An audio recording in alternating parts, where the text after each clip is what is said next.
बिस्मिल्लाहिर्रहमानिर्रहीम, अस्सलाम वालेकुम। लुत्फ़ अली मंगरियो, सूर्य बादशाह स्टडी सर्किल जो फाउंडर मेंबर आहियां ऐं चेयरमैन बि आहियां। अच्छा, असां जॾहिं हुर तहरीक जी ॻाल्हि था कयूं त हुर तहरीक जे बारे में घणनि माण्हुनि जो इहो ख़्यालु आहे त हुर तहरीक शायदि सूर्य बादशाह वारो जेको आख़िरी टाइम हुयो 40 खां 42 44 45 ताईं, 1940 खां वठी 45 ताईं, इन टाइम पीरियड खे सम्झंदा आहिनि त हुरनि शायदि ऐं पीर साहिबु सूर्य बादशाह जेका तहरीक हलाई हुई इन टाइम पीरियड में हलाई हुई ऐं इहो ई शायदि हुर तहरीक जो को किरदारु रहियो आहे। हक़ीक़त में ईअं न आहे। हुर जेको लफ़्ज़ु आहे उहो पीर साहिबु पागारे जे मुरीदनि खे उन टाइम ते मिलियो हुयो जॾहिं पहिरियों पीर साहिबु पागारो थियो हुयो 1818 में पीर सबतुल्ला शाह अवल। त उन पंहिंजा हुर जेके अहमद शहीद खे ॾिना हुया, जॾहिं अहमद शहीद सिखनि जे लाइ विढ़ण जे लाइ साम्हूं जेके जदोजहद हलाई पिए, सो उन में मुख़्तलिफ़ माण्हुनि वटि हू वियो हुयो, हुन हिकिड़ी फ़ौज कठी कई पिए। पोइ हू अहमद शहीद आयो हुयो पीर साहिबु वटि, पीर जो ॻोठु, ऐं पीर साहिबु पहिरियों पीर पागारो पीर सबतुल्ला शाह अवल वटि। सो उन पीर साहिबु पागारे न सिर्फ़ु पंहिंजा 400 खां 500 हुर बि ॾिना, पंहिंजा माना नौजवान जवान जेके हिकिड़ी फ़ौज जेका जथो पूरो ॾिनो उन्हनि खे, पर उन सां गॾु स्ट्रेटेजिकली इहो बि गाइड कयो त बजाए तव्हां हिते वेझो वेही ऐं त मुल्तान में या पेशावर में तव्हां हुनजो इंतज़ारु कयो, हू अटैक कनि तव्हां डिफेंड कयो, तव्हां हुनखे काउंटर करण जे लाइ तव्हां पंहिंजी फ़ौज खे बालाकोट ते वठी वञो, उते वञी हुन सां काउंटर कयो त उहो सुठी स्ट्रेटजी हूंदी सिखनि खे शिकस्त ॾियण जी। सो अहमद शहीद ईअं ई कयो। जॾहिं अहमद शहीद जॾहिं फ़ौज मुख़्तलिफ़ माण्हुनि ॾे वियो, फ़ौज कठी कई त सिखनि जे विढ़ण जे लाइ, पोइ हितां खां पीर सबतुल्ला शाह अवल पंहिंजा 400 खां 500 जेको माण्हुनि जो हिकिड़ो ग्रुप जो जथो ॾिनो हुयो, उन जो नालो जेको आहे पीर साहिबु सबतुल्ला शाह अवल ई तजवीज़ कयो त हीअ हुर आहिनि। हुर लफ़्ज़ जी माना आहे आज़ादु, ऐं हुर माना बहादुर जो बि नालो आहे, सिंबल आहे बेसिकली हुर। जीअं करबला जे मैदान में हुर जेको हुयो उहो यज़ीद खे छॾे इमाम हुसैन सां बीठो, हक़ ऐं सच सां बीठो। त उन जे करे हुर जी जेको माना वरिती वेंदी आहे उहो लफ़्ज़ी माना त आज़ादु आहे, पर हक़ ऐं सच सां बीहण वारो ऐं बहादुर बि सम्झो वेंदो आहे। त उहे बहादुर हुया जेके पीर सबतुल्ला शाह अवल सिखनि जे ख़िलाफ़ु जॾहिं जदोजहद हली पिए उन में ॾिना हुया अहमद शहीद खे, उतां खां नालो पियो हुयो हुर। सो इहे हुर जेके हुया इहे न सिर्फ़ु अंग्रेज़नि जे दौर में, पर अॻु में बि पंहिंजे धरती ते जेको बि हमलावर रहियो आहे त हिन हुर क़ौम हमेशह उन सां मुआदो वटकायो आहे।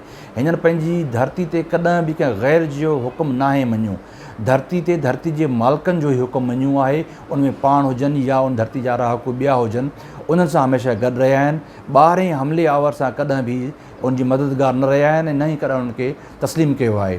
जीअं अंग्रेज़ सिंध फ़तह कई, हिंदुस्तान फ़तह कंदा कंदा जॾहिं सिंध पहुता हुया, सिंध फ़तह कई आहे 1843 में 20 मार्च ते, ऐं नेपियर इहो ऐलान कयो हो त अॼु असां सिंध फ़तह कई आहे। उनखां पोइ पंजाब फ़तह थियो हुयो। सो हिंदुस्तान जो आख़िरी जेको सेकेंड लास्ट जेको सूबो या इलाइक़ो फ़तह कयो अंग्रेज़नि, उहो सिंध हुयो। उन ॾींहं खां वठी हिन सिंध में ख़ासि तौर ते जेको सिंध जो हिसो राजस्थान या पंजाब ताईं बि काफ़ी फैलियलु हुयो उन ज़माने में, या गुजरात जो कुझु हिसो सिंध जो पार्ट हुयो। चवण जो मक़सदु उन ज़माने में जेके हुर हुया हिन ख़िते में, उहो वाहिद हुर हुया जंहिं अंग्रेज़नि जी इन हाकिमियत खे न मञियो। बाक़ी माण्हू बाक़ी जेके हाकिम हुया उन वक़्त जा, उहो मञी वई आहे, हार मञी विया, शिकस्त मञी विया, लेकिन हुरनि शिकस्त न मञी। हुरनि तइ कयो त असांखे हिन जेको अंग्रेज़ सां मुआदो वटकाइणो आहे, हिननि जी हाकिमियत असांखे तस्लीम न आहे। सो इहो अरसो आहिस्ते आहिस्ते जेको माना 1843 खां वठी 1943 ताईं, जॾहिं सूर्य बादशाह खे अॼोके ॾींहुं 20 मार्च ते शहीद कयो हुयो, उन ॾींहं ताईं माना एतिरे टाइम पीरियड ताईं बि हुर वाहिद क़ौम हुई पूरे हिंदुस्तान में जेका 100 सालनि ताईं अंग्रेज़नि जे ख़िलाफ़ु विढ़ंदी रही। उन वेड़ जे दौरान कॾहिं एक्टिव वेड़ रही आहे, कॾहिं थोरी पैसिव वेड़ रही आहे। बहरहाल चवण जो मक़सदु इहो त हीअ वाहिद क़ौम हुई जंहिं अंग्रेज़नि खे तस्लीम न कयो। 20 मार्च 1843 में नेपियर सिंध फ़तह कयो। 20 मार्च 1943 में शहीद सूर्य बादशाह खे इहो ॾींहुं उन जे लाइ मुक़ररु कयो त फांसी ॾियण जो, जॾहिं हिकिड़े पासे सूर्य बादशाह जो ट्रायल हलियो पिए ॿिए पासे साॻी ॾींहुं मुक़ररु कयो त इन ॾींहं जे लाइ अंग्रेज़नि इहे चयो त असां 100 साल में जेका हिकिड़ी क़ौम सब कॉन्टिनेंट में हुई गॾियल हिंदुस्तान में, जंहिं सां मुहादो अटकायो, असां उनखे भॼी उनजे आज़ादु लीडर खे सूर्य बादशाह खे फाई ॾेई करे इन ख़तमु था कयूं। सो हुननि पंहिंजे पर में त उनखे ख़तमु करे छॾी। बहरहाल ख़तमु त अलाह जी ज़ात कंदी आहे, कोई अंग्रेज़ या कोई हाकिम त का शइ ख़तमु न कंदो आहे। सो चवण जो मक़सदु इहो त हुर 100 सालनि ताईं अंग्रेज़ जे ख़िलाफ़ु विड़िया आहिनि। हाणे मां तव्हांखे थोरो पस मंज़र में थोरो ॿुधायां त जॾहिं अंग्रेज़नि 43 में फ़तह कयो हुयो तॾहिं पीर साहिब जा मुरीद ऑर्गनाइज़ एॾा न हुया। जीअं हिकिड़ो पीर हुयो, हिकिड़ो गादी नशीन हुयो ऐं उनजो हिकिड़ो मज़हबी तरीक़ो हुयो, तबलीग जो हिकिड़ो तरीक़ो हुयो त पीर साहिब जेके बि वॾा पीर पगारो पहिरियों, पीर पगारो ॿियूं या पीर पगारो 3 ताईं बि उहो पंहिंजी जमायत में इस्लाम जी तबलीग कंदा रहिया ऐं मज़हबी भाईचारे जी तबलीग कंदा रहिया, इंसानियत जी तबलीग कंदा रहिया, इकनॉमिक रिफॉर्म जी तबलीग कंदा रहिया, पाड़े वारनि सुठो सलूक जी तबलीग कंदा रहिया। सो हमेशह माण्हुनि खे सोसाइटी में रहबो कीअं, उथबो कीअं, वहिबो कीअं, इहा हिकिड़ी क़िस्म जी तबलीग कंदा रहिया ऐं माण्हू हुन सां घणे मिक़दार में गॾिबा विया।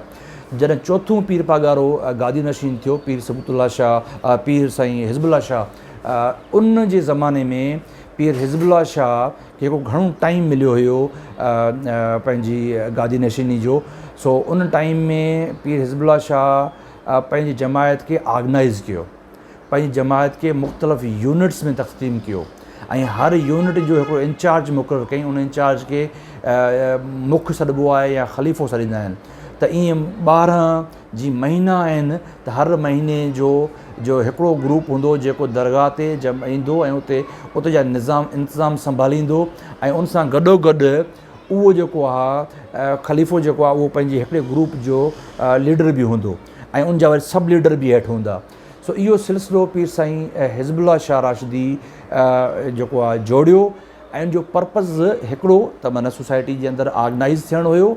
ॿियो ख़ासि तौर ते पर्पज़ इहो हुयो त पीर साहिब हिज़बुल्लाह शाह ॾिठो पिए त हीउ जेको हाकिम आहे असांखे हिन सां विढ़णो आहे कंहिं स्टेज ते, त उनजी ऑर्गनाइज़ेशन जी जेका विढ़ण जी जेका तयारी कई पिए उन में हीअ ऑर्गनाइज़ेशन डेवलपमेंट जो प्रोसेस शुरू कयो हुयो। सो चवण जो मक़सदु इहो त पीर साहिब हिज़बुल्लाह शाह घणो टाइम इहो रहिया।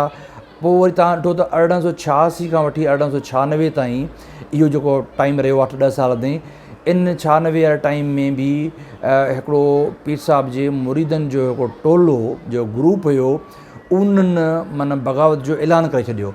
उन में तव्हां ॾिठो बच्चू बादशाह ऐं पीरू वज़ीर जी हिकिड़ी तहरीक हलाई जेका सांगड़ में मखी ॿेले में हिननि तहरीक हलाई ऐं उन तहरीक जो जेको उन फ़क़ीरनि जो या उनजे मुरीदनि जो रेजिस्टेंस करण जो हिकिड़ो जेको करण जो तरीक़ो रीज़न इहो हुयो त उन ज़माने में अंग्रेज़नि कुझु नवां कानून आणे कोई नओं रेवेन्यू कलेक्शन करण जी कोशिशि कई।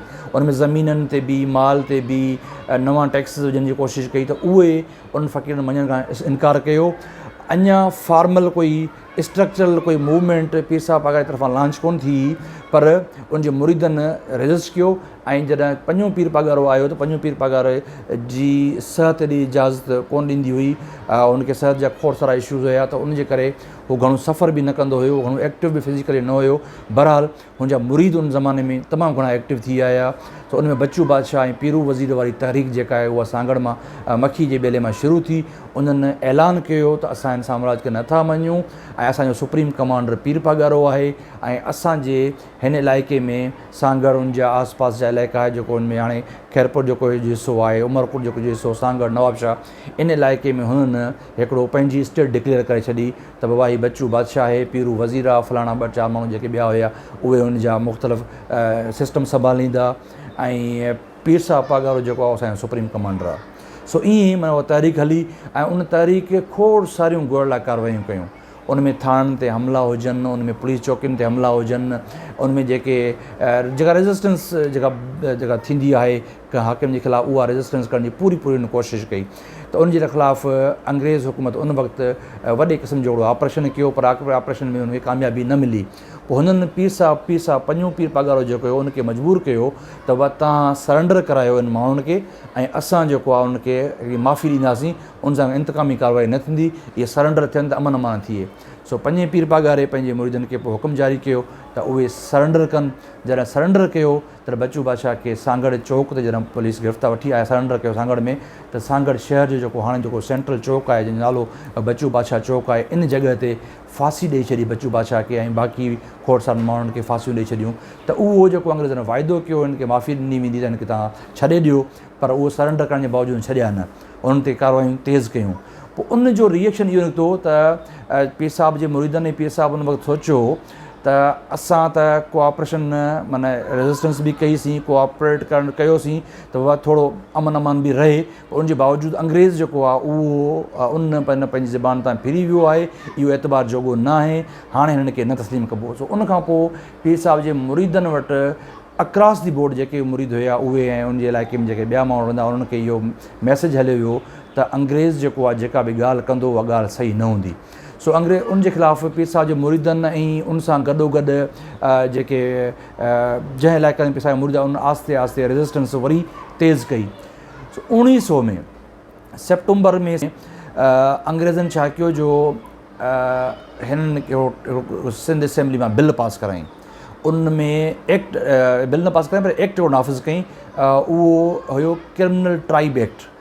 क्रिमिनल ट्राइब एक्ट जी जेका डेफिनेशन हुई उन ज़माने में उहा इहा हुई त जेके बि हुरनि चाहे उहो कहिड़ी बि एथनिसिटी सां हुजनि, कहिड़ी बि क़ौम जा हुजनि, कहिड़ी बि नसुल जा हुजनि, पर उहे हिकिड़ी क़ौम उन्हनि खे ट्राइब कंसीडर कयो वियो ऐं उन कंसीडर करण में उन्हनि खे इहो ॿुधायो वियो त इहे जेके हुर आहिनि इहे सभु क्रिमिनल आहिनि ऐं इन में जेको ॿारु जेको अञा ॼमियो बि न आहे उहो बि क्रिमिनल आहे, जेको उनजे घर में पैदा थींदो उहो बि क्रिमिनल आहे। सो इहो अंग्रेज़नि हिकिड़ो एक्ट पास कयो, उन एक्ट जे तहत हिननि जेको आहे इंतकामी कार्रवायूं अञा वधायूं, उनमें नवाब शाह, खैरपुर, पंहिंजो सांगड़, थरपारकर, राजस्थान जा कुझु इलाइक़ा जैसलमेर, बाड़मेर वारो, इन इलाइक़नि में हिन कार्रवायूं तेज़ कयूं पीर साहिब जे मुरीदनि जे ख़िलाफ़ु ऐं पीर साहिब खे बि तमामु तंग कयो वियो, उन घर ताईं महदूद कयो वियो, हुनजी मूवमेंट जेका हुई उनखे रोकियो वियो, जेको पंजो पीर पघारायो उनखे।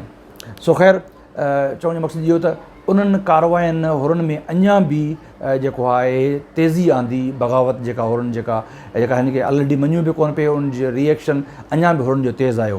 पोइ 1900 में उन एक्ट जे बुनियाद ते हुरनि जे ख़िलाफ़ु हिन सभु कॉन्टिनेंट में गॾु हिंदुस्तान में पहिरियों दफ़ा लोढ़ा क़ाइमु थिया, छो जेलूं भरिजी वियूं, जेलूं तमामु हुयूं घटि ऐं उहे भरिजी वियूं।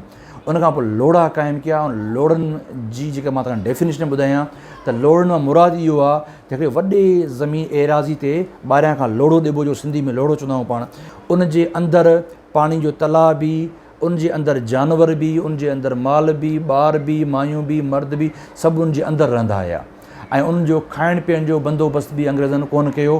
पोइ उनजा जेका मर्द हूंदा हुआ या कुझु नौजवान ख़्वातीन हूंदियूं उन छॾींदा हुआ ॾींहं जे टाइम ते, बसि तव्हां वञूं ॾींहं जो मज़दूर ॿुधर करे शाम जो मोटी अचो। त हिकिड़ो उन्हनि लोढ़ा उन टाइम ते क़ाइमु कया। ॿियो जे हाणे लोढ़ा भरिजी विया हाणे केॾांहुं वञनि, उनखां पोइ ॿियो हुन इहो कमु कयो त हाज़िरियूं ॾींदा, माना सुबुह जो बि माण्हू जेको घरां निकिरंदो फलाणे चेक पोस्ट ते फलाणे थाणे ते हाज़िरियूं ॾेई वेंदो, शाम जो 6 बजे बि हाज़िरियूं ॾेई वेंदो। सो डेली बेसिस ते हाज़िरी जेका आहे उहा हुननि लाज़िम मलज़ूम करे छॾी, जेके माण्हू लोढ़नि खां ॿाहिरि आया हुनजे लाइ। उनजो पर्पज़ इहो हो त हुनखे घणे में घणो इंगेज कजे, घणे में घणो तंग कजे त जीअं ही थोरा डिप्रेस थियनि त असांजो हिन ते कंट्रोल अञा बरक़रार रहे। पर छो त हुर हुया ऐं पीर सबतुल्ला पीर साहिब जो सबतुल्ला शाह अवल खां वठी पीर साहिब सूर्य बादशाह ताईं जेके पीर पघार आया, हुनजी तरबियत बि हुन सां अहिड़ी हुई जो इहे हुर उन तकलीफ़ खे बर्दाश्त करे विया, उन स्ट्रेस खे बर्दाश्त करे विया, पर हाकिमियत खे बर्दाश्त न कई। सो 1900 खां वठी 1909 ताईं बि इहो सिलसिलो जारी रहियो। 1909 में पीर साहिब सबतुल्ला शाह सानी सूर्य बादशाह जंहिंजे बारे में असांजो को 20 मार्च जो ॾियारो मल्हाईंदा आहियूं, सूर्य बादशाह 1909 में पैदा थिया। 1909 खां वठी 1921 ताईं 20 ताईं समवेयर ओसी ताईं ही 12 सालनि जी उमिरि में जॾहिं हुया त उन 12 सालनि जी उमिरि में सूर्य बादशाह जो वालिद रहलत फ़रमाए विया। सूर्य बादशाह खे उनजे मुरीदनि पीर पघारो बणायो ऐं हालांकि अंग्रेज़ उन वक़्तु जेका हुकूमत हुई उन्हनि सूर्य बादशाह जे वॾे भाउ जो पुटु, सूर्य बादशाह जो वॾो भाउ जेको हुयो उहो हयात कोन हुयो, गुज़ारे चुको हुयो अॻु में ई, त उनजो वॾे भाउ जो जेको पुटु हुयो उनखे पीर पघारो बणाइणु चाहियो पिए, पर पीर साहिब जे मुरीदनि उन ॻाल्हि खे सम्झी वरितो त हे अंग्रेज़नि जी का साज़िश आहे त पीर साहिब जे मुरीदनि फ़ैसिलो कयो त पीर साहिब जो जेको ॿिए नंबर ते पुटु हुयो पीर सिबतुल्लाह शाह सानी पीर सूर्य बादशाह उनखे पीर पागारो बणायो ऐं उन 12 साल जी उमिरि में पीर पागारो थियो आहे 21 में। सो उन खां पोइ अंग्रेज़नि छा कयो हुन ॾिठी त हे जेके मुरीद हिनखे पीर पागारो त बणाए विया आहिनि पर हाणे हिन खे उन लाइन ते वठी ईंदा त हीअ रेज़िस्टेंस असांजे ख़िलाफ़ु अञा बि हलंदी। पोइ उन में छा थियो जो पीर साहिब जे मथां नज़रबंदी रखी वई, माना माण्हू मुक़ररु कया विया पीर जो ॻोठु दरगाह शरीफ़ में त बाबा इहो पीर साहिबु केॾांहुं उथे थो, शूरे बादशाह कंहिं सां वेहसि थो, उन मां ट्यूटर मुक़ररु कया विया त हीउ छा पढ़ंदो छा न पढ़ंदो। सो माना 18 सालनि जी उमिरि ताईं, माना 12 खां वठी 18 साल ताईं, 6-7 साल सूर्य बादशाह जे मथां दरगाह जे मथां अंग्रेज़नि जा माना माण्हू मुक़ररु हुया त उहे हिन जी निगहबानी कंदा। सो जॾहिं 18 साल जा सूर्य बादशाह थिया, कुझु ख़ुशियतूं अलाह साईं पंहिंजे बंदनि में विझी छॾींदो आहे न।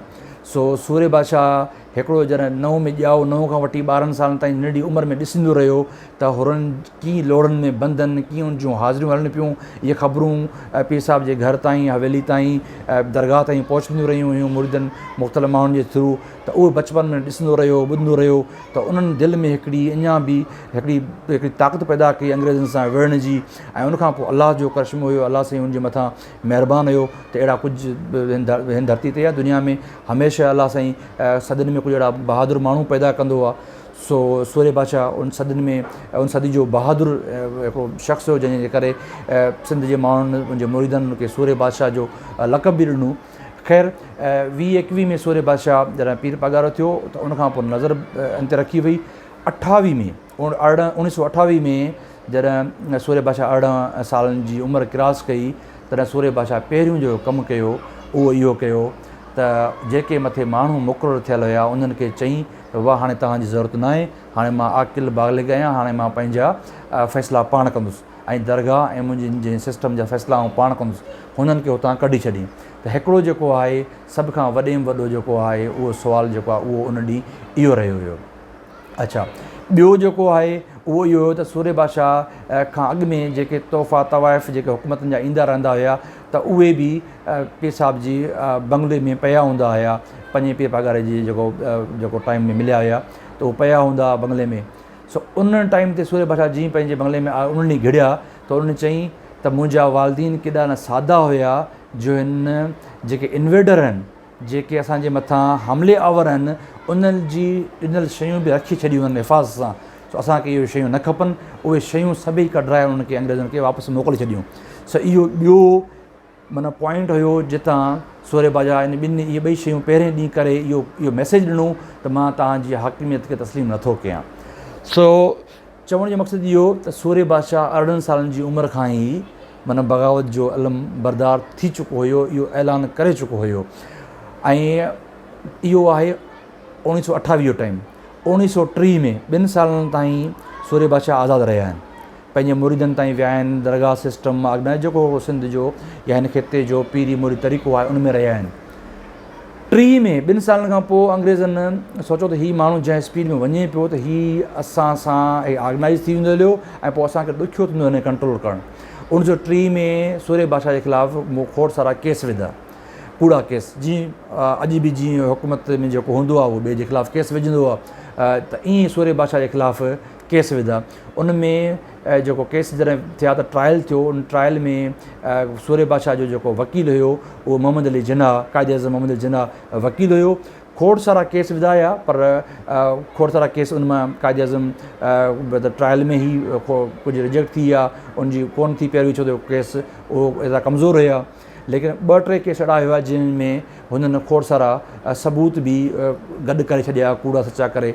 सो उन में हिकिड़ो जेको आहे सबूत जेको केस हुयो उहो हुयो त पीर साहिब सूर्य बादशाह पंहिंजे हवेली में हिकु ॿार खे बंदि करे रखियो आहे संदूक में। उन जी वालदा जेका आहे उन कंप्लेनेंट हुई, पोइ उहो बि बरामद अंग्रेज़ हुकूमत वाई उनजे कारण जेको मतिलबु इहो केस इहो त उन करायो आहे, हवेली जरा बरामद करायो आहे। ॿियो केस इहो हुयो त जेके सूर्य बादशाह जा जेके हथियार हुया सूर्य बादशाह वटि उहे सभु लेसन वारा हथियार हुया। त हुकूमत कुझु ॾींहं अॻु में लेसन कैंसिल करे ऐं वरी चई त इहो लेसन तव्हां वटि कैंसिल थी विया आहिनि, तव्हां वटि हथियार छो पिया आहिनि, तव्हां इहे कूड़ा हथियार रखिया आहिनि, बग़ैर लेसन जे हथियार रखिया आहिनि। सो ॿियो केस इहो हुयो। ईअं 2-3 ॿिया बि केस हुया। सो क़ाइद अज़म इन सभिनी केसनि में इन जी पैरवी कंदो रहियो हुयो ऐं क़ाइद अज़म केस विढ़िया ऐं सुठे नमूने सां केस विढ़िया। बहरहाल अंग्रेज़नि खे सज़ा ॾियणी हुई ऐं अंग्रेज़नि खे उन केस में सज़ा जेका ॾियणी हुई उहा हुननि सज़ा ॾिनी बि सी सूर्य बादशाह खे। 10 सालनि जी सज़ा आई पहिरीं, पर 2 सालनि जी सज़ा ट्रायल जे दौरान घटाई क़ाइद अज़म ऐं 2 साल जी सज़ा ट्रायल खां बाद में क़ाइद अज़म जी टीम फॉलो करे उहा सज़ा घटाई, जेका सूर्य बादशाह खे 6 सालनि जी सज़ा आई आख़िर में, जेका 1930 खां वठी 1936 ताईं सूर्य बादशाह मुख़्तलिफ़ जेलुनि में रहियो। उनमें मदनापुर आहे, उनमें ढाका आहे, बंगाल जेल आहे, उनमें रत्नागिरी जेल आहे, उनमें हैदराबाद जेल आहे, सिंध में हैदराबाद जेल में रखियो वियो। त मुख़्तलिफ़ जॻहियुनि ते सूर्य बादशाह खे जेलुनि में रखियो वियो 6 सालनि जे लाइ। ऐं 6 सालनि खां पोइ 36 में जॾहिं सूर्य बादशाह आज़ादु थिया, जॾहिं सिंध आया त सिंध जे माण्हुनि जो भरपूर हिकिड़ो इस्तक़बाल कयो उन ज़माने में। सो मुख़्तलिफ़ जेलुनि में सूर्य बादशाह रखण खां पोइ जॾहिं सिंध आया, सिंध में वॾो आदर भाउ कयो वियो, सिंध जे माण्हुनि जो आदर भाउ कयो ख़ैरपुर स्टेशन ते जॾहिं सूर्य बादशाह आया। पोइ 36 खां वठी सूर्य बादशाह जी डेथ थी आहे, फांसी ॾिनी वई आहे 43 में। इहे पोयां बाद में सूर्य बादशाह खे टाइम मिलियो आहे, इहे 5 साल। इन्हनि 5 सालनि खां में बि 41 में वरी बि सूर्य बादशाह खे जेको आहे उहो जेल में बंदि कयो आहे। त सूर्य बादशाह खे जेको टाइम मिलियो आहे उहो इहे 3.5-4 साल मिलिया थी। इन 3.5-4 सालनि में 6 महीना सूर्य बादशाह जीअं जेल मां आया आहिनि त बिल्कुलु हलिया विया आहिनि पंहिंजो कचे में, माना केटी में ज़मीन में ख़ुदि फिज़िकली कमु कंदा, ज़मीन जो कमु कंदा हुआ, माल जो कमु कंदा हुआ, सभु कमु पाण कंदा हुआ, गॾु मुरीद बि हूंदा हुआ। पोइ सूर्य बादशाह इहो कमु पाण ख़ुदि कंदा रहिया त जीअं पंहिंजो पाण खे हिकिड़ो फिज़िकली हिकिड़े फिटनेस में हिकिड़े प्रोसेस में गुज़ारां। जीअं ज़ाहिर आहे अॼु जे दौर में चवंदा आहियूं त बाबा फिटनेस ज़रूरी आहे। सूर्य बादशाह मुख़्तलिफ़ जेलनि में रही करे 6 सालनि खां पोइ जीअं आया पंहिंजो पाण खे फिज़िकली एक्टिविटी में इंगेज कयईं ऐं उनखां पोइ 6 महीननि खां पोइ वरी हलिया विया हज ते। सो हज ते बि जॾहिं विया त उते बि इहो मुख़्तलिफ़ माण्हुनि जो ओरल हिस्ट्री में अचे थो त लिबनान जा, फ़लस्तीन जा, इराक़ जा जेके उन वक़्त जा हाकिम हुया, लीडर हुया, उन सां मुख़्तलिफ़ जॻहियुनि ते सूर्य बादशाह जी मुलाक़ातूं बि थियूं आहिनि उन ज़माने में। ख़ैर इन जो कोई असां वटि डॉक्यूमेंट्री त एविडेंस कोन्हे, लेकिन ओरल हिस्ट्री में इहे शयूं असांखे माण्हू ॿुधाइनि। सो सूर्य बादशाह हज करे जॾहिं मोटिया वापसि मोटी, सूर्य बादशाह सभ खां पहिरियों कमु कयो उहो कमु कयो सूर्य बादशाह गाज़ी भर्ती कया। ऐं गाज़ी भर्ती जा हिकिड़ो जेको ज़ाहिरी तौरु मैसेज ॾिनो उहो इहो ॾिनो त हीअ वॉलंटियर फोर्स आहे, जेका कॾहिं बि मुल्क खे क़ौम खे जॾहिं ज़रूरत पवंदी त उन जे लाइ हीअ जेके आहिनि इहे को डिज़ास्टर अचे थो, को अहिड़े क़िस्म जी का हंगामी सूरत थिए थी त उनमें हीअ गाज़ी फोर्स हूंदी जेका उनखे मुंहुं ॾींदी, फेस कंदी। लेकिन उनजो जेको प्राइम पर्पज़ हुयो उहो इहो हुयो त इहे गाज़ी बाक़ाइदे जेका आहे उहा जेका सूर्य बादशाह प्लान कयो वठो जेका लॉन्च करणी आहे पंहिंजो तहरीक, उन में ई पंहिंजो किरदारु अदा कंदा। त चवण जो मक़सदु हुओ सूर्य बादशाह 1939 में ॿी अज़ीम जंग लॻी चुकी हुई ऐं उन जे दौरान हुरनि जेको आहे सूर्य बादशाह पंहिंजी तहरीक बि थोरी तेज़ करे छॾी। हुतां आलमी जंग लॻी चुकी, हिते सूर्य बादशाह पंहिंजी कार्रवायूं तेज़ कयूं। सूर्य बादशाह इन शइ में बाख़बर हुया त अंग्रेज़ हिन अज़ीम जंग में फाथल आहे ऐं अंग्रेज़ जो सभु हिंदुस्तान जे अंदरि पूरे हिंदुस्तान में 2 वॾा रूट आहिनि जितां हुनजी सप्लाई लाइन अचे थी। हिकिड़ो कलकत्ता वारो पोर्ट, ॿियो कराची वारो पोर्ट। इहे 2 वॾा पोर्ट हुया। मुंबई वारो बि हुयो, पर कराची वारो थोरो ईज़ी, मुंबई वारा वेझा हुया त कराची वारो हुनखे रूट ईज़ी हुयो। सो कराची ऐं कलकत्ता तरफ़ जैपनीज़ फ़ौज जेका आहे उहा एडवांसमेंट कई पे उते अची विया हुया। हुननि खे सिर्फ़ु अंग्रेज़ खे जेको आहे गॾु हिंदुस्तान में हिकिड़ो ई रास्तो बचियो हुयो पंहिंजी सप्लाई लाइन जो, उहो हुयो कराची वारो पोर्ट। कराची मां जेका सप्लाई लाइन वेंदी हुई उहा कराची, हैदराबाद, टंडो आदम खां थींदी, नवाबशाह, रोड़ी खां थींदी हुई, लाहौर खां थींदी वेंदी हुई दिल्ली ताईं। सो इन लाइन ते रोड़ी ताईं बि, कराची खां वठी रोड़ी ताईं सूर्य बादशाह जा मुरीद वेठा हुया। ॿी लाइन हैदराबाद खां मीरपुर ख़ास खां थींदी, खोखड़ापर खां थींदी, राजस्थान वेंदी, उन लाइन ते बि पीर साहिब जा मुरीद वेठा हुया। त सूर्य बादशाह बाख़बर हुया त हिननि जी जेका मेन आर्टरी आहे, मेन सप्लाई लाइन आहे, उन ते सूर्य बादशाह जो कब्ज़ो आहे। त सूर्य बादशाह उनखे कमज़ोर करे सघियो पिए। इहा ॻाल्हि अंग्रेज़ बि सम्झी वियो हुयो त सूर्य बादशाह असांखे तमामु घणो जेका मुश्किल में विझंदो, टफ टाइम ॾींदो। त उन जे लाइ सूर्य बादशाह खे हिननि जेको आहे अंग्रेज़ सम्झी वियो त सूर्य बादशाह जेका तहरीक हलाए पियो, जेका गाज़ी भर्ती करे पियो, ऐं हिन गाज़ी भर्ती करण जे दौरान जेको आहे जेका प्लानिंग आहे उन मां उनखे साफ़ ज़ाहिर थी वियो त हीअ वॾी जंग करणु वञे पियो। त अंग्रेज़नि इहो तय कयो त लेट्स फिनिश हिम, हाणे हिन खे ख़तमु कयो। हाणे ख़तमु करण जे लाइ कीअं ख़तमु कनि? पोइ सूर्य बादशाह ते बग़ावत जो केस हलायो। ॿिए दफ़ा 41 में उन में कायदे मोहम्मद जना पीर साहब जो वकील कोन थी सघियो, दो के पीर साहब रिक्वेस्ट कई कायदे मोहम्मद जना के, पर कायदे मोहम्मद जना ऑलरेडी ऑक्यूपाइड हो पंहिंजे मुख़्तलिफ़ एंगेजमेंट में, त हुन रेगुलेट कयो हुयो ऐं रिकमेंड कयो हुयो ॿियो हिकु वकील, चई उहो तव्हांजी केस जी पैरवी कंदो। ख़ैर पीर साहब जो केस हलियो, ट्रायल हलियो 41 खां वठी पीर साहब 42 43 में 43 मार्च ताईं 20 मार्च ताईं ट्रायल हलियो ऐं फांसी बि फेबरवरी जी 29 तारीख़ ते फांसी बि पीर साहब खे ॿुधाए छॾी। एनीवे हिन पूरे टाइम जे दौरान अंग्रेज़नि 2-3 कम कया। हिकिड़ो सिंध असेंबली में बिल पास कई, मार्शल लॉ नाफ़िज़ कई। गॾियल हिंदुस्तान में पहिरीं मार्शल लॉ नाफ़िज़ हुरनि जे ख़िलाफ़ थी। मां तव्हांखे ॿुधायो 1900 में पहिरियां लोड़ा क्रिमिनल ट्राइब एक्ट हुरनि जे ख़िलाफ़, पहिरियां लोड़ा सब कॉन्टिनेंट में हुरनि जे ख़िलाफ़, पहिरीं मार्शल लॉ पूरे गॾियल हिंदुस्तान में हुरनि जे ख़िलाफ़, पहिरियों ई बाग़ी लीडर जंहिंखे कूड़ा केस लाइ फांसी ॾियण जो कयो उहो पीर सबतुल्ला शाह सूर्य बादशाह हुयो जंहिंखे फांसी ॾिनी। न सिर्फ़ु सूर्य बादशाह खे फांसी ॾिनी पर इन पूरे सिस्टम जे दौरान जेके एविडेंस आहिनि, जेके डॉक्यूमेंट लैम्ब्रिक पेपर चवनि था, 200 खां वधीक माण्हुनि खे फांसी ॾिनी आहे अंग्रेज़ हुकूमत पीर साहब जे मुरीदनि खे। सो इहो बि हिकिड़ो ॿियो पहलू आहे हिन तारीख़ जो।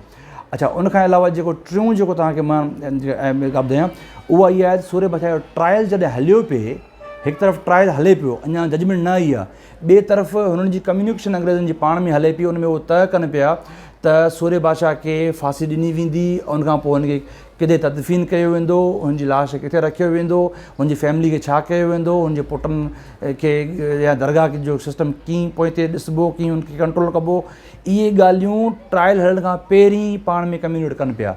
त उनजो मुराद इहो आहे त हुननि अॻु में तय करे चुकियो त फांसी ॾियणी आहे, पोइ ट्रायल हिकिड़ो हलाए, उन ट्रायल खां पोइ फांसी ॾिनी। अच्छा, फांसी जो ॾींहुं बि 20 मार्च मुक़ररु कयो, छो त अंग्रेज़ जो मैसेज ॾियणु चाहियो हुते त सूर्य बादशाह जेको सिंध में गॾियल हिंदुस्तान में आख़िरी जेको माण्हू हुयो जंहिं अंग्रेज़ जी हुकूमत खे न पिए मञियूं, उनखे बि हुननि उन साॻी ॾींहुं फांसी जो ॾींहुं रखियो जंहिं ॾींहुं सिंध हुननि फतह कई। हुननि जे ख़िलाफ़ु जेको आहे सूर्य बादशाह खे फांसी ॾिनी वई 20 मार्च ते अॼोके ॾींहुं, ऐं उन सां गॾोगॾु पंहिंजो मार्शल लॉ नाफ़िज़ कयो, सिंध असेंबली में बिल पास करायो, सिंध जा जेके बि मेंबर हुआ उन्हनि ते साइन कई ऐं उहो रिकॉर्ड ते मौजूदु आहिनि। शायदि 2 मेंबर या 3 मेंबर हुआ जंहिं सिंध असेंबली जो इजलास में न आया, बाक़ी सभिनी उन बिल ते साइन कई। हुरनि जे ख़िलाफ़ु मार्शल लॉ नाफ़िज़ थियो, हुननि जे ख़िलाफ़ु बम्बार्डमेंट थी, गढ़नि बंगले खे तबाह कयो वियो बम्बार्डमेंट करे, सांगड़ में जेको आहे पीर साहब जो, ऐं पीर जो कोट में जेको बंगलो हुयो उनखे बम्बार्ड करे तबाह कयो वियो। उनखां अलावा पीर साहब जी फैमिली खे कराची में नज़रबंदि कयो वियो, साहिबज़ादनि खे हितां खां खणी पहिरीं त जेको आहे पाण जे कब्ज़े में रखी, ऐं बाद में उनखे अलीगढ़ में एनरोल कराई, बाद में तव्हां पाण सां गॾु वठी विया हुआ 44 में इंग्लैंड, ऐं पाण सां गॾु वठी विया त उते मुख़्तलिफ़ क़िस्म ॿियूं जेको आहे मज़हबनि जूं तइलीमूं उनखे तइलीम ॾिनी वई। बहरहाल सूर्य बादशाह जी इहा मूवमेंट जेका आहे उन में जेका उहा का कमी न आई। एतिरी मार्शल लॉ जे बावजूदि, एतिरे एक्शन हुजण जे बावजूदि बि हुर विढ़ंदा रहिया, पीर साहब जा मुरीद विढ़ंदा रहिया, हता के 47 में पाकिस्तान आज़ादु थी वियो, पर हुर पीर साहब जा मुरीद जेके आहिनि उहे लोड़नि में रहिया।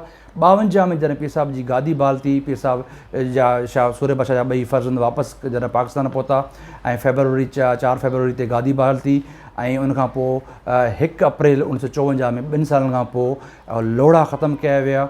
तक़रीबन पाकिस्तान आज़ादु थियण खां पोइ 7 साल ताईं हुर जेके आहिनि धरती लाइ विढ़िया पिए, उहे लोड़नि में बंदि रहिया। 7 सालनि खां पोइ वञी उहे आज़ादु थिया हुया। अच्छा, ॿियो हिन पूरे हिन टाइम पीरियड में तव्हां ॾिसो त हुरनि खे अंग्रेज़नि सॼो त इहे गद्दार आहिनि, इहे दहशतगर्द आहिनि, इहे दुनिया जी जेका आहिनि इंसानी इहा मख़लूक़ न आहे, इहा का रहज़न क़ौम आहे, इहा का मतिलबु अहिड़ो हुननि जे लाइ कोई जेको तसवर पेश कयो वियो हुरनि जे लाइ त इहा हिकु आम इंसान वांगुरु नथी सोचे, इहे हिकु डिफरेंट मख़लूक़ आहे।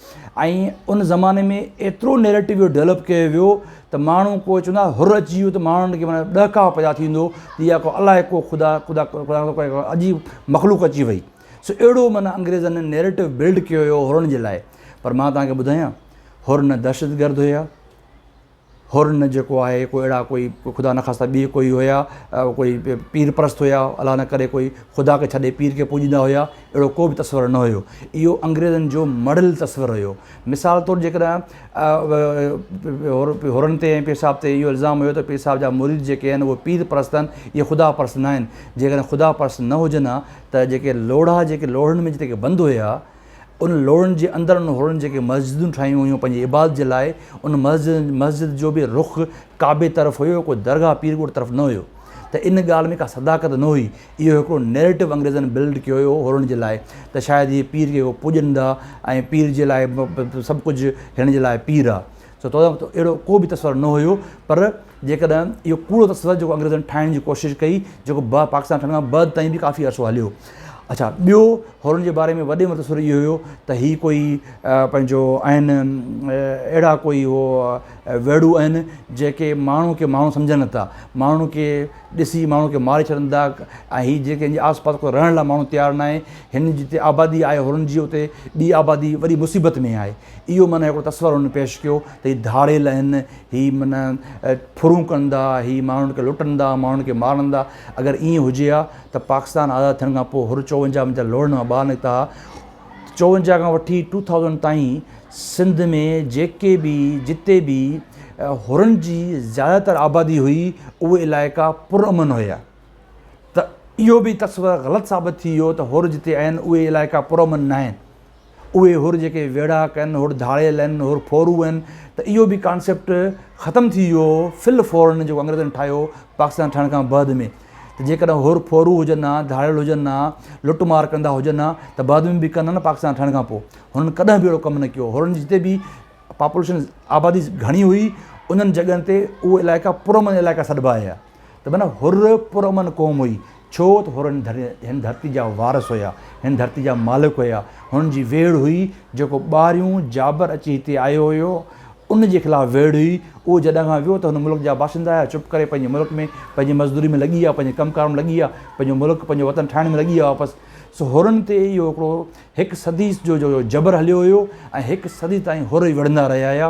सो वॾे में वॾी तारीख़ जी नाइंसाफ़ी इहा आहे त हिकु सदी ताईं जेको क़ौम विढ़े, उन क़ौम खे असां यादि बि न कयूं, उन क़ौम खे असां तारीख़ में किथे लिखूं बि न। असांजो तारीख़दान हुजे, कहाणीकार हुजे, असांजो कोई नावलिस्ट हुजे, असांजो को ड्रामा निगार हुजे, असांजो कोई मूवी मेकर हुजे, असांजो कोई सियासी अॻुवान हुजे, असांजो कोई क़ौमी अॻुवान हुजे, केर बि हुजे, इन्हनि सभिनी माण्हुनि असांखे असांजी हिन क़ौम खे कॾहिं बि यादि न कयो। इहो हुरनि जो हिकिड़ो गिला आहे पूरी क़ौम तरफ़, हिन मुल्क जे बाशिंदनि तरफ़। अॼु ताईं बि हुरनि खे उहो मुक़ाम न मिली सघियो जेको हुनखे मुक़ाम मिलणु खपंदो हुयो। सो असां सभिनी ते फ़र्ज़ु आहे हाणे त हुरनि खे उहो मुक़ाम ॾियूं। उहो हीरो हुया जेके 100 साल ताईं विढ़िया हुया, त उन्हनि खे अॼु बि असां हीरो तस्लीम कयूं। इहे वॾियूं वॾियूं ॻाल्हियूं मोटियूं मोटियूं तव्हांखे मां कयूं, विच में तव्हांखे ॿ टे ॿिया मिसाल बि तव्हांखे मां ॿुधायां। सूर्य बादशाह एॾो बहादुर इंसानु हुयो, एॾो बहादुर इंसानु हुयो। उनजी बहादुरी जो किसो सिर्फ़ु हिकिड़ो ॿुधायां थो। जॾहिं फांसी जो सूर्य बादशाह खे ॿुधायो वियो तुंहिंजी सुभाणे फांसी तव्हांखे घाट ते चाढ़ींदासीं, त सूर्य बादशाह हमेशह डेली राति जो रांदि खेॾंदा हुया शतरंज जेलर सां। जेलर ॾिठी त हमेशह सूर्य बादशाह खटी थो वञे गेम। अॼु सूर्य बादशाह खे सुभाणे फांसी जो ॾींहुं आहे, अॼु हिनखे निंड न ईंदी, सो अॼु हिन जा नर्व्स थोरा कमज़ोर हूंदा, सो मां हिनखे माना अॼु रांदि खटी वेंदुमि शतरंज जी। सो वरी उहा टेबल लॻी, सूर्य बादशाह जेको आहे मग़रिब निमाज़ पढ़ी, राति वारी निमाज़ पढ़ी सुम्हाणी अची वेठा गेम ते। गेम शुरू थी, सूर्य बादशाह उन ई अंदाज़ में, ऐं अंदाज़ो लॻायो सूर्य बादशाह खे फांसी ॾिनी आहे। उन ते उमिरि आहे उनजी 33-34 साल, 33-34 साल जो नौजवान। ऐं उहो नौजवान जंहिंजा नर्व्स इन टाइम में, इन उमिरि में ॾाढा रिएक्टरी हूंदा आहिनि, वॾो स्ट्रांग होल्ड हुननि जो नर्व्स ते। ऐं चुप करे अची वेठो, गेम खेॾी, पुरसकून तरीक़े सां गेम खटी ऐं उथी हलिया विया। त चवण जो मक़सदु इहो, सूर्य बादशाह खे पंहिंजी मौत जी फांसी जी परवाही न हुई। आख़िरी राति जेके ॿ मथे जेल कमरे ते ॿ जेके सिपाही बीठा उहे लिखनि था त सूर्य बादशाह आख़िरी राति हू नॉर्मल राति में इबादत कंदो उथंदो हुयो, पर आख़िरी राति सुम्ही निंड कई ऐं निंड में खोंगरो हणंदो रहियो। माना जेको निंड जेका गहरी निंड हूंदी आहे, उन में माण्हू जेका फील थींदो आहे त हीअ निंड थी आहे।